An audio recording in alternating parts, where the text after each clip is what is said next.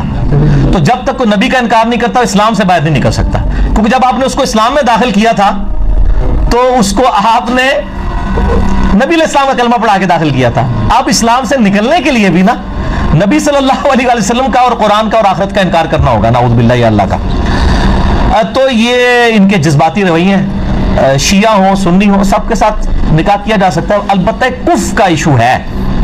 میں تو اگلی بات کرتا ہوں، میں سنیوں سے پوچھتا ہوں کیا کوئی بریلوی اپنی بچی کسی اہل حدیث یا دیوبندی کو دے گا؟ تو وہ تو شیعہ نہیں ہے، وہ تو سنیوں کے آف شوٹ ہیں. سر یہ سوال بدلے سنی شیعہ کا انکار، اس سوال کو یہ کریں کہ بریلوی کی لڑکی کا دیوبندی کے لڑکے کے ساتھ ہو سکتا ہے؟ تو کہیں گے نہیں، دیوبندی کی لڑکی کا بریلوی. وہ آپس ہی نہیں کرتے، تسی ایڈے بڑے فرق ہی پہنچ گئے ہو. انہوں نے تو یہی مت نہیں ہے، بلکہ یہ آتی اور مماتی کا نکاح نہیں ہوتا دیوبندیوں میں آپس میں. رائے ونڈ سے فتویٰ نکلا ہوا ہے، باقاعدہ مفتی کی کال چڑھی ہوئی یوٹیوب پہ. تبلیغی جماعت والوں نے کال کیا جی ہمیں فتویٰ دیں، یہاں پہ ایک مماتی دیوبندی عالم دین ہے، اس کے پیچھے نماز پڑھیں، ان کا بدعتی ہے، اس کے پیچھے نماز نہیں ہوگی، تو بچی کا نکاح کہاں سے دیں گے؟ دیوبندی آپس میں ایک دوسرے سے نکاح کر سکتے ہیں میرے بھائی. ڈاکٹر طلب قادری صاحب کے ماننے والوں کی بچی کا الیاس قادری صاحب کے ماننے والوں کے بچے سے نکاح نہیں ہو سکتا میرے بھائی. نقشبندیہ کا چشتیہ کے ساتھ نہیں ہو سکتا، وہ قوالی کے قائل ہیں، وہ قائل نہیں ہے. تسی تو بہت بڑے دور ٹر گئے ہو، کوئی بھی آپس ہی نہیں ہوتا. ٹھیک ہے نا جی. باقی کفر آپ دیکھیں، آپ اگر سمجھتے ہیں کہ ہم سنی ہیں، سنیوں کے ساتھ زیادہ کمفرٹیبل ہیں، تو بلکہ سنیوں کے ساتھ کیا وہ تو اپنے فرقے کے ساتھ کمفرٹیبل ہوتے ہیں. یہاں پہ کئی اہل حدیث مولویوں نے لیکچر ریکارڈ کرائے ہیں کہ جی اپنی بچیاں جو ہیں وہ حنفیوں کو نہ دیں. ٹھیک ہے نا، وہ تو اہل حدیث حنفی کا بھی نکاح نہیں ہوتا. لیکن بڑی حیران کن بات ہے کہ ٹی وی پہ سنی شیعہ کو اجاگر کیا جاتا ہے تاکہ امت لڑے، ورنہ ریالٹی ان مولویوں کی یہ ہے کہ اہل حدیث اور بریلوی دیوبندی بھی آپس میں شادی کرنے کے لیے تیار نہیں ہے. ٹھیک ہے، لہذا سوال ہی فرعون کی بیوی مسلمان بن کے زندگی گزار سکتی ہے تو ایک مسلمان عورت ہندو مرد کے ساتھ یا شیعہ مرد سے شادی کر کے زندگی کیوں نہیں گزار سکتی؟ یا ایک مسلمان مرد ہندو یا شیعہ عورت سے شادی کر کے اپنے دین پہ قائم کیوں نہیں رہ سکتے؟ فرعون کی بیوی مسلمان بن کے زندگی گزار سکتی ہے، اس شریعت کا حکم ہماری شریعت پہ لاگو نہیں ہوتا. ہماری شریعت میں حکم یہ ہے کہ مومن کا نکاح مشرک سے نہیں ہو سکتا. یہ فرمان محمد کریم، یہ قرآن حکیم کے احکامات ہیں. مومن کا نکاح مشرک سے نہیں ہوتا. جس شخص کے بارے میں کنفرم یقین ہو یہ مشرک ہے، یہ قبروں پہ سجدے کرتا ہے، یہ قبروں کا طواف کرتا ہے، یہ یا علی مدد کے نعرے لگاتا ہے، یہ غیر اللہ کو پکارتا ہے، یہ حضرت علی کو مشکل کشا سمجھتا ہے، یہ شرک پر ہے، شرک اکبر کرتا ہے. مومنہ عورت گھر بیٹھے بیٹھے بوڑھی ہو کے مر جائے کنوارپن میں، یہ اس کے لیے بہتر ہے بجائے اس کے کہ اس کا نکاح کسی مشرک سے، کسی بدعتی سے، کسی بے دین سے کیا جائے. کیوں؟ آج تو یہ تمیز ختم ہو گئی نا کہ ہم نکاح کرتے ہوئے دیکھیں اس کا دین کیا ہے، اس کا ایمان کیا ہے، اس کا عقیدہ کیا ہے. وہاں تو تمیز یہ رہی کہ میں سید صاحب ہوں، شاہ صاحب ہوں، زیدی صاحب ہوں تو اللہ کا شکر ہے میری بیٹی کے لیے زیدیوں کا رشتہ، سادات کا رشتہ آ گیا. میں آرائی ہوں تو آرائی کا رشتہ آ گیا، میں پٹھان ہوں تو پٹھانوں کا رشتہ آ گیا. ہمارے ہاں تو تقسیم یہ ہے. اور اگر پوچھ لیا جائے جہاں آپ نے اپنی بیٹی کا نکاح دیا ہے وہ موحد ہے؟ موحد تو نہیں، لیکن ہولے ہولے ٹھیک ہو ہی جائے گا. ہماری بیٹی بڑی پڑھی لکھی ہے، بڑی سمجھدار ہے، بہت کچھ جانتی ہے، اس کو لائن پہ لے آئے گی. اگر یہ آپ سوچ لو وہ لائن پہ نہ آیا، ہدایت دینا کس کے اختیار میں ہے؟ اگر وہ لائن پہ نہ آیا اور آپ کی بیٹی سے، اس کے بطن سے قبر پرست جنم لے، امام پرست جنم لے، گھوڑا پرست جنم لے، قبروں کا طواف کرنے والے جنم لے، کیا قیامت کے دن آپ کی ہلاکت کے لیے صرف ایک گناہ یہ کافی نہیں رہے گا؟ وہ مواحدہ اللہ کے دربار میں کھڑی ہو کے آپ کے دامن کو پکڑ کے سوال کرے، اے اللہ میں توحید پرست تھی، میں لا الہ الا اللہ کو مانتی اور جانتی تھی، اس کا فہم تھا، میرے باپ نے دنیا کو دیکھا، مال کو دیکھا، خاندان کو دیکھا، حسب و نسب کو دیکھا، ایمان کو نہیں دیکھا، میرا نکاح ایک مشرک سے کیا، مجھے اس باپ سے بدلہ لے کر دے. میں تو موحدہ تھی لیکن میری اولاد